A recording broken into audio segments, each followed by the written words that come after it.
Здорово. Hello, everybody. How are y'all? Welcome to Learn Yakut Language, aka Sakha Language YouTube channel. Today, I want to do a wee review of the first lesson of this textbook, which is perhaps the only English language textbook for learning the Yakut language, called An Introduction to Sakha, adapted from L.N. Kharitonov A Self-study manual of the Yakut language. Самоучитель якутского языка. So it was written in Russian, and then somewhat, it was from the Soviet era, I believe, somewhat translated it into English and the Russian parts, and updated some parts to kind of make it a bit more modern for language that was no longer used. I believe the person on the website where they posted this for anybody to use said that it remained mostly the same. There was just some kind of Soviet era vocabulary that people don't really use anymore.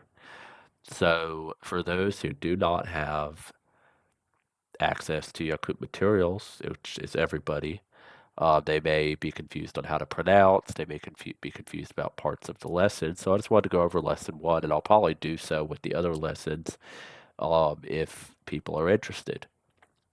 So we have Mangnaig Urok, lesson one. Telar words, vocabulary. I will read through the vocabulary and then go over the other parts with you guys. So we have bu, this, all, that, manna, here, onna, there, hanna, where, kim, who, tuach, what, dui, which is also what, used in some question sentences, dua, interrogative particle for yes or no questions, which is like ma at the end of a sentence if you speak Chinese, turns a sentence into a question, like a yes or no question, as it says. Suach is no, not, or is absent. This is like jok in Kazakh, if you speak Kazakh. And other Turkic languages have a similar word as well, I believe. Then we have bar. Notice the long vowels. There is a long and short vowel distinction in this language. That means is, there is located, or I might translate it as exist. Then we have class, ostuol, table, olopos, chair, uskamaika, bench, tunuk, window, ohoch. So I used to have a Sakha language teacher who taught me, and she told me the lowercase h looking letter is similar to the English H. The X is more in the throat, although not as hard as in Mongolian, for instance. They have a very thick, well, maybe not that thick, but so stove.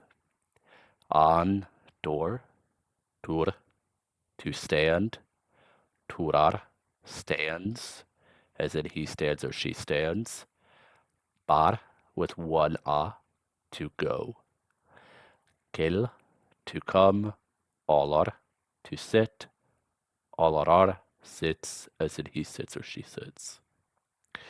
I will not read through the entire English part, as I reckon you guys could do so yourself. I will post a link of this book in the information box, whatever you call that thing. Yeah, so Sakha does not have grammatical gender. Proper names taken from Russian or as they are in Russian.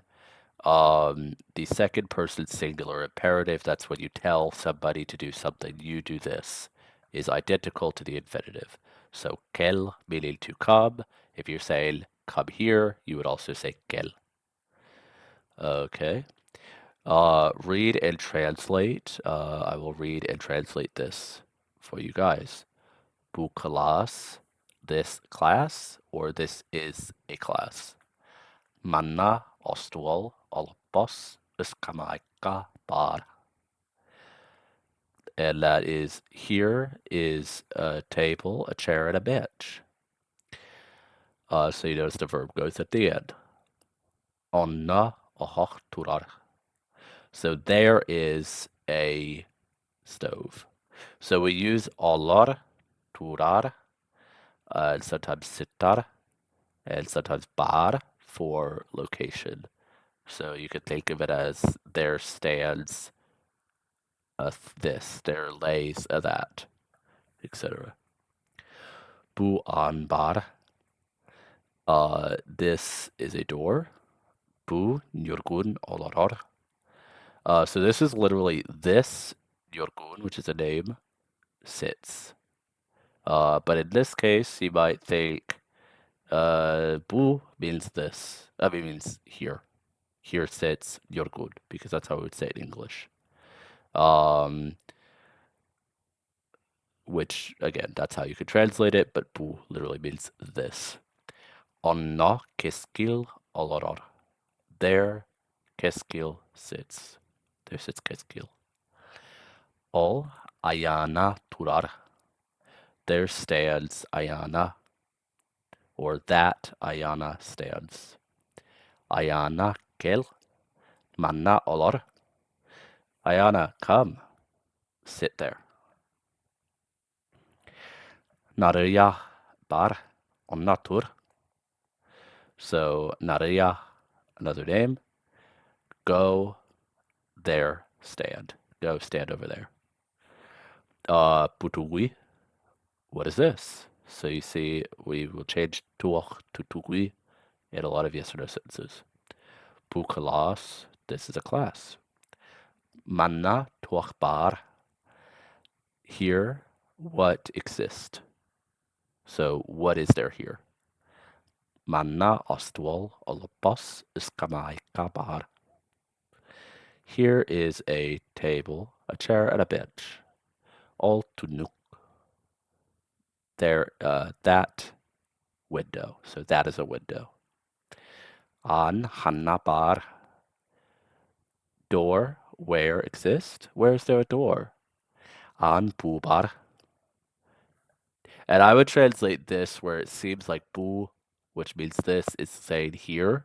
In English, I would translate like this here is a door, we say in the South. That there is a something weather. So bu and all could be thought of in that way as well. Madna kim oloror. Madna kim oloror. So here, who sits? Who's sitting here? Who is that sitting here? Manna Njurgun oloror. Here, Njurgun is sitting. Njurgun is sitting here. Sayana Hanna oloror. Oloror. Sayana, where sits? Where is Sayana sitting? Literally translating could be a good way to understand the way they say things, the way they think in another language, the way they conceptualize things. Sayana onna oloror. Sayana there sits. Ayana olorordo. Is Ayana sitting? Such. Ayana turar. No, Ayana stands. She is standing. So we will not necessarily use like a distinction between she stands and she is standing. Ol kim turar. So that who stands. Who's that standing there? Ol sayana turar. That sayana stands. That's sayana standing there. Or standing. Manna aita bardoa. Here, aita exist, question mark. Dua making it a yes or no question. So is aita here? Such. Manna aita such. No, Ayana is not here. If you do the activities in this book, they just want you to mix and match, or like ostual hannabar, olapos hannabar, ostual hannaturar, olapos hannaturar. You'll notice with the question word, we don't need dua because it's not a yes or no question.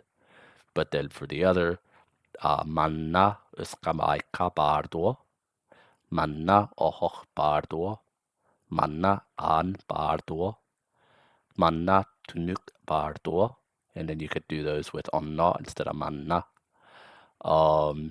And so yeah, so it has dua because it's saying is there a bench here? Is there a door there? Okay. And I'm not going to do this one with you guys, but if you do the activity, you can translate these English sentences into Sakha.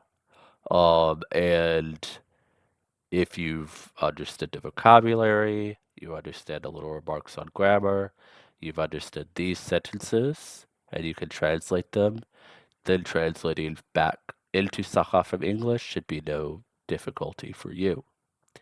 I do want to point out that in this book, pardon, that in this book there is the first several lessons may seem like, what? Do I have to learn useless stuff like, you're good at sitting here, this is a class, where is the pencil?